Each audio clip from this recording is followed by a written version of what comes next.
Hello guys, this is Manju Kumari and welcome to beginning for learning. तो आज इस video में हम लोग करेंगे इटली के एकीकरण के बारे में, यानी यूनिफिकेशन ऑफ इटली के बारे में हम यहाँ बात करेंगे। उससे पहले एक बारी हम इटली का मैप देख लेते हैं। ये है इटली यूरोप में, जो आप ब्लैक कलर से लिखा वो देख सकते हैं। ये प्रेजेंट में इटली का मैप है, मतलब इटली की स्थिति अभी है। लेकिन हम इटली का वो मैप भी देख लेते हैं एक बारी, जब इटली का एकीकरण नहीं हुआ था। इस मैप में आप देख सकते हो कि ये इटली का मैप है और इटली जो है वो छोटे छोटे राज्यों में बटा हुआ है। तो किस प्रकार से इन छोटे छोटे राज्यों को एक करके पूरा एक संयुक्त इटली बनाया गया, उसके बारे में आज हम लोग बात करने वाले हैं।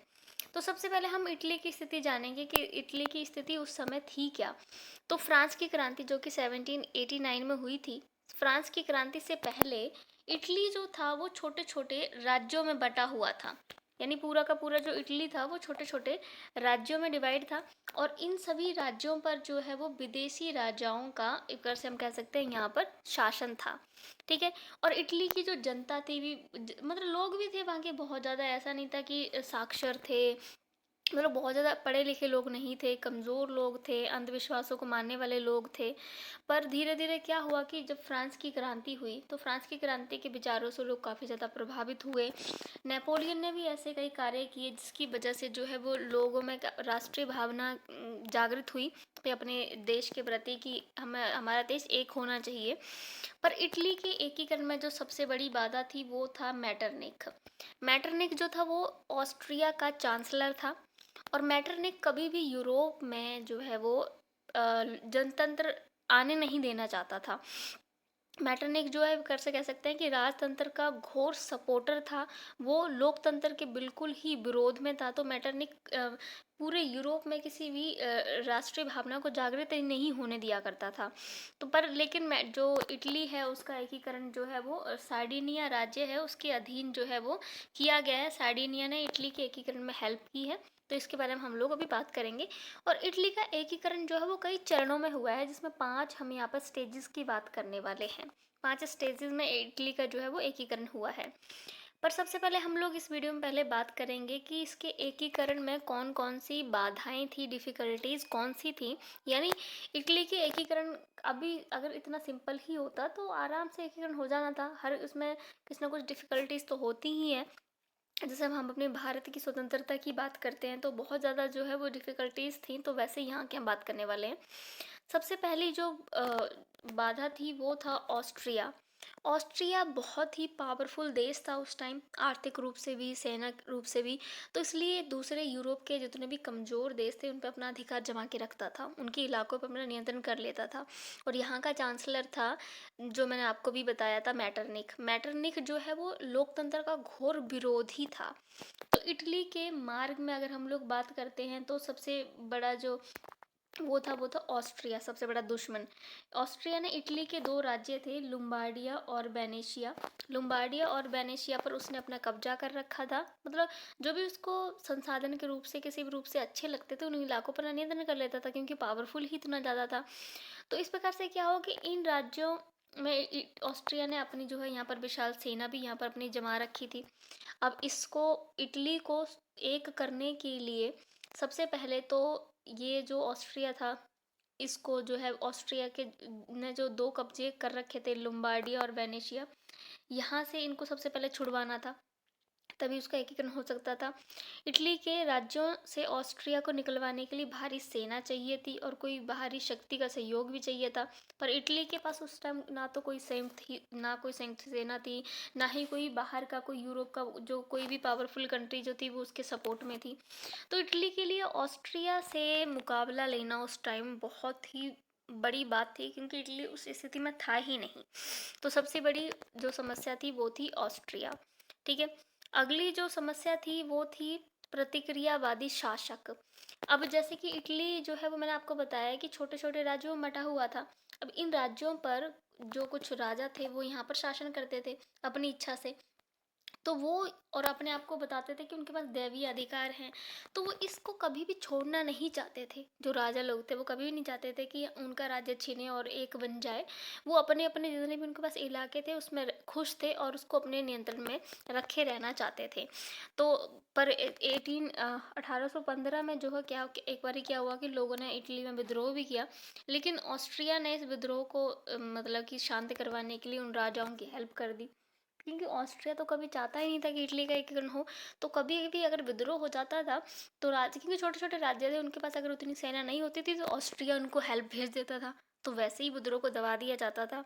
तो ये भी ये था कि ऑस्ट्रिया तो उसका बड़ा दुश्मन था भी, लेकिन जो राजा थे वहाँ के जिन्होंने उन छोटे छोटे राज्यों पे कब्जा कर रखा था वो भी कभी भी इटली को एकीकरण के उसमें नहीं देखना चाहते थे। तो ये दूसरी बड़ी समस्या थी। ठीक है। अगली जो बात आती है, उसके बाद अगली जो समस्या आती है वो है इटली की विविध विचारधाराएं।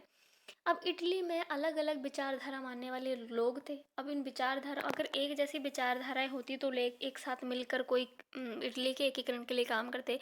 लेकिन सब लोग अलग अलग तरह की विचारधाराएं रख रहे थे। ठीक है। जैसे सबसे पहले हम लोग अगर बात करें तो यहाँ पहली विचारधारा वाले लोग थे गणतंत्रवादी। गणतंत्रवादी चाहते थे कि इटली में जो है वो गणतंत्र की स्थापना हो जाए। ठीक है। और इसका जो सबसे बड़ा सपोर्टर था उसका नाम था मेजिनी। मेजिनी चाहता था यहाँ गणतंत्र हो, इसलिए उसने 1837 में यंग इटली नामक से उसने एक संस्था भी बनाई हुई थी। ठीक है। ये तो पहली विचारधारा वाले लोग थे। उसके बाद कुछ लोग चाहते थे कि इटली को एक महासंघ बना दिया जाए। ठीक है, महासंघ बना दिया जाए और जो पॉप है उसको इसका मुखिया बना दिया जाए। ये दूसरी विचारधारा वाले लोग थे। उसके बाद कुछ लोग चाहते थे कि इटली में संवैधानिक राजतंत्र आ जाना चाहिए। इटली में जो है वो संवैधानिक राजतंत्र आ जाना चाहिए। और जो सार्डिनिया का राजा है विक्टर इमैनुअल द्वितीय, उसको पूरे इटली का सम्राट बना दो।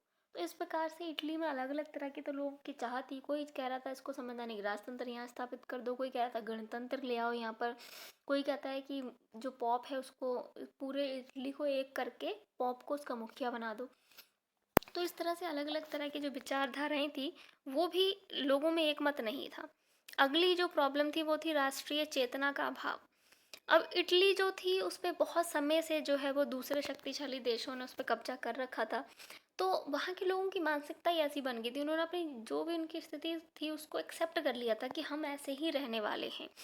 तो ये था कि लोगों में राष्ट्रीय एकता थी नहीं कि कैसे विद्रोह करें, आंदोलन करें। वो उन्होंने अपनी स्थिति को वैसे एक्सेप्ट कर लिया था कि जैसा भी है बस वैसे उसमें रहना चाहते थे वो। तो ये भी एक बहुत बड़ी समस्या थी। अगली जो समस्या थी वो थी पॉप का राज्य। अब जैसे ऑस्ट्रिया इतना ज़्यादा पावरफुल था, जिस भी कंट्री पे चाहता, जिसके किसी भी कंट्री के किसी भी हिस्से पे चाहता उस पर कब्जा कर लेता था। वैसे ही पॉप था, पॉप बहुत ही शक्तिशाली था। वो भी जिस भी देश पे कब्जा करना चाहता था कर लेता था। और ऊपर से पॉप जो था उसको यूरोप के सारे जो देश थे उनका पूरा सपोर्ट प्राप्त था, क्योंकि पॉप कैथोलिक धर्म को मुखिया था। और यूरोप के उस टाइम सारे देश जो है वो कैथोलिक धर्म को ही मानते थे। तो पॉप को यूरोप के सारे जो देश थे उसको सपोर्ट करते थे। तो अगर इटली पॉप से अपना मतलब कि पॉप को अगर मैंने अपने देश से भगाना चाहता था तो इसका मतलब ये था कि उसको यूरोप के सारे देशों से पंगा लेना पड़ता। तो ये भी बहुत बड़ी समस्या है कि इटली इतना पावरफुल नहीं था कि यूरोप के सभी देशों से जो है वो एक प्रकार से हम कह सकते हैं उनका सामना कर सके। तो पॉप उसके सामने बहुत बड़ी समस्या थी। जैसे कि इटली के एकीकरण के मार्ग में सबसे प्रमुख बाधा मध्य इटली के बड़े भाग पर पॉप, मध्य इटली का जो एरिया था वहाँ पर पॉप ने अपना कब्जा कर रखा था। अब इसको छुड़वाने के लिए इटली में इतनी ज़्यादा ताकत नहीं थी। इटली के उत्तरी और दक्षिणी राज्यों को पॉप का राज्य पृथक करना चाहता था। वो चाहता था इनको अलग करके खुद ही इन पर पूरा तरह से नियंत्रण कर ले। पॉप के राज्य के होते हुए संपूर्ण इटली को एक सूत्र में बांधना बहुत ही मुश्किल काम था। पॉप की शक्ति भी बहुत ज़्यादा थी। ठीक है। और ऊपर से उसकी पावर भी ज़्यादा थी। उसे पॉप के राज्य का समर्थन यूरोप के सभी कैथोलिक जो देश थे वो सभी उसका समर्थन भी करते थे। अतः इटली वासियों को पॉप के प्रति विद्रोह करने का अर्थ समस्त यूरोप के कैथोलिक देशों का विरोध करना था। ठीक है। उसके बाद नेपोलियन बोनापार्ट ने सैन्य शक्ति द्वारा इटली के कुछ राज्यों को ऑस्ट्रिया से मुक्त भी करवाया था। लेकिन वही वाली बात है, बाद में बुर्बो शासक वंश ने इतना ध्यान नहीं दिया तो वो उन पर भी कब्जा कर लिया गया। तो इस प्रकार से ये जो थी कुछ महत्वपूर्ण, यहाँ पर हमने समस्याओं के बारे में बात किया कि इस तरह की कुछ समस्याएं थी। अब हम लोग बात करने वाले हैं इटली के एकीकरण के बारे में कि इटली का एकीकरण आखिर हुआ कैसे, यहाँ हम बात करने वाले हैं कि इटली का एकीकरण जो है वो 5 स्टेजेस में हुआ था। ठीक है, इटली के एकीकरण में 2 बंदे बहुत महत्वपूर्ण हैं, एक है काबूर, दूसरा है गैरीवाल्डी। ठीक है, इन्होंने इटली के एकीकरण में काफ़ी ज़्यादा महत्वपूर्ण भूमिका निभाई हुई है। तो मैंने जैसे आपको बताया कि इटली का एकीकरण जो है वो स्टेजेस में हुआ है। तो जैसे हम पहले प्रथम अवस्था की बात करें तो इसमें जो प्रतिक्रियावादी शक्तियाँ थी, मतलब जो जो अलग अलग जो देश थे उनके जो राजा थे वो कमज़ोर पड़ने लगे थे और लोगों में अब राष्ट्रीय चेतना का विकास होने लग पड़ा था। दूसरी अवस्था में क्या हुआ कि इटली ने क्या किया, फ्रांस के हेल्प ली और ऑस्ट्रिया से लुम्बार्डिया का जो क्षेत्र था वो छीन लिया। ये क्षेत्र जो है उसका छीनने से उसके बाद एक प्रकार से पावर होगी। तीसरी, इस सारी अवस्थाओं को हम डिटेल में भी करेंगे, अभी जस्ट एक छोटा छोटा सा आपको एक ओवरव्यू दिया जा रहा है कि कैसे कैसे स्टेजेस में उसका इटली का एकीकरण हुआ था। तीसरी अवस्था ने सिसिली तथा नेपल्स में निरंकुश राजतंत्र का अंत कर दिया। इस अवस्था का तीसरी अवस्था का जो नायक था वो था गैरीवाल्डी, उसने ही तीसरी अवस्था महत्वपूर्ण भूमिका निभाई। चौथी अवस्था में फिर एक बार ऑस्ट्रिया से दो दो हाथ किए गए और उससे बेनेशिया 2 एरिया थे ना उसके पास, ऑस्ट्रिया के पास, फ्रांस की हेल्प से लुम्बार्डिया पहले ही छीन लिया गया था दूसरी अवस्था में। चौथी अवस्था में ऑस्ट्रिया से बेनेशिया भी छीन लिया गया। पांचवी और जो अंतिम अवस्था थी उसमें क्या किया कि रोम भी इटली का अंग बन गया और रोम में ही पॉप का क्षेत्र भी निश्चित कर दिया गया। इस प्रकार 5 अवस्थाओं में इटली के एकीकरण का काम जो है वो संपन्न हुआ। तो अब यहाँ पर हम लोग बात करने वाले हैं एक एक करके सारी अवस्थाओं के बारे में हम बात करेंगे। आज हम लोग बात करेंगे पहली स्टेज के बारे में। पहली स्टेज में किस तरह से इटली के एकीकरण के लिए काम किया गया।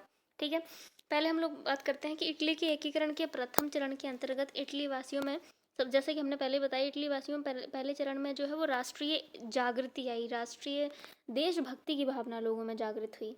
ठीक है, 1815 की वियना कांग्रेस में इटली के देशभक्तों की भावना, जब 1815 में वियना की संधि हुई थी, मैं ये बाद में किसी और वीडियो में आपको डिटेल में बताऊंगी। तो इस वियना में क्या हुआ था कि जैसे कि जब 1815 में नेपोलियन को हराया गया वाटरलू के युद्ध में, तो जो जो देश उसमें शामिल थे सभी देशों की जो भी मांग थी उनको स्वीकार किया गया, लेकिन इटली की जो भी मांगे थी उसको पूरी तरह से जो है वो एक प्रकार से उसका आदर ही नहीं किया। इटली के जितने भी मांगे थी उनको नज़रअंदाज कर दिया गया। इस वजह से इटली पहले से ही नाराज था।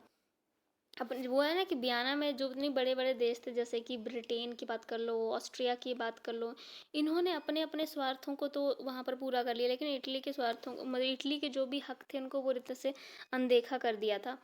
ठीक है, इटली केवल एक भौगोलिक अभिव्यक्ति बन के ही रह गया था। इटली के लोगों ने 1820 में, 1821 में, 1830 में क्रांति की, लेकिन निरंकुश शासन से वो छुटकारा उस टाइम पा नहीं पाए। तो इस वाले स्टेज में और क्या क्या होता है, ऑस्ट्रिया, अब इस वाले स्टेज में सबसे बड़ा जो दुश्मन है वो बन के आता है मैटरनिक, जो कि मैंने आपको बताया ऑस्ट्रिया का चांसलर था, प्रतिक्रियावादी नीति पे चल रहा था। जब कभी किसी भी राज्य में जनता विद्रोह करती थी, ऑस्ट्रेलियन सेनाएं उन्हें वहां जाके कुचल देती थी, क्योंकि मैटरनिक कहीं भी राष्ट्रीय एकता को उभरने ही नहीं देना चाहता था। ऑस्ट्रिया 1815 में वैध अधिकार सिद्धांत पर चल रही थी, वह राजतंत्र को बनाए रखना चाहता था। मैटरनिक जो है वो राजतंत्र को कभी वहां से ख़त्म नहीं करना देना चाहता था, पूरे यूरोप से ही।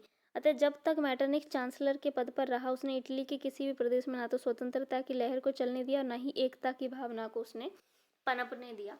मतलब मैटरनिक ने हर एक प्रयास किया जिससे कि जो भी लोग विद्रोह कर रहे थे उनको कुचल दिया जाए। ठीक है, आगे हम लोग बात करने वाले हैं इसी वाले पॉइंट में। अब क्या हुआ कि 1848 में पलायन के पश्चात इटली में स्वाधीनता संग्राम और एकीकरण की गति जो है वो तीव्र हो गई। अब 1848 में क्या हुआ कि कई साहित्यकार वगैरह आए। ठीक है, राजनीतिज्ञों ने लोगों में क्रांति की भावनाओं को जगाने का जो है वो काम किया। ठीक है, उन्हें संयुक्त इटली की आवश्यकता से, मतलब अब क्या है कि इसी वाली स्टेज में साहित्यकार राजनीतिज्ञ ने भाषण वगैरह दिए, लोगों को उत्तेजित किया, उन्हें बताया कि हमारी एक संयुक्त इटली होती है तो उसके क्या क्या फ़ायदे होंगे। तो ये क्या है कि लोगों में राष्ट्रीय भावना को जागृत करने का काम जो है वो किया गया है। भाषण के ज़रिए, पत्र वगैरह लिखकर, लोगों को कई तरह से उनको समझाकर इसमें राष्ट्रीय एकता लोगों में जागृत की गई। ठीक है। तो जैसे मैंने आपको बताया मेज़नी, इस उसमें मेज़नी ने काफ़ी महत्वपूर्ण भूमिका निभाई। उसने यंग इटली नामक एक संस्था बनाई, जिसके माध्यम से उसने राष्ट्रीय जागृति उत्पन्न करने में हेल्प की, कि लोगों में राष्ट्रीय एकता जो है वो जागृत की जाए, सभी लोग संयुक्त इटली के लिए काम करें। कई लोगों ने इटली को पॉप की सत्ता के अंतर्गत संगठित करने का प्रयास किया। इटली एकीकरण के इसी चरण में इटली के लोगों में विभिन्न विचारधाराओं में से संवैधानिक राजतंत्रवादी विचारधारा, इस वाली उसमें लोगों में संवैधानिक राजतंत्र की जो विचारधारा है वो ज़्यादा महत्वपूर्ण लोगों को लगने लग पड़ी इस वाली स्टेज में।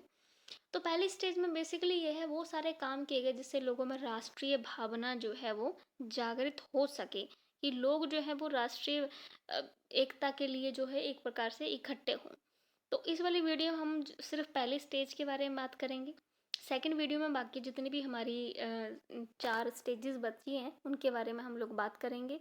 ठीक है? तो thank you so much guys. अगर आपको ये वीडियो अच्छा लगे तो लाइक शेयर सब्सक्राइब ज़रूर करना।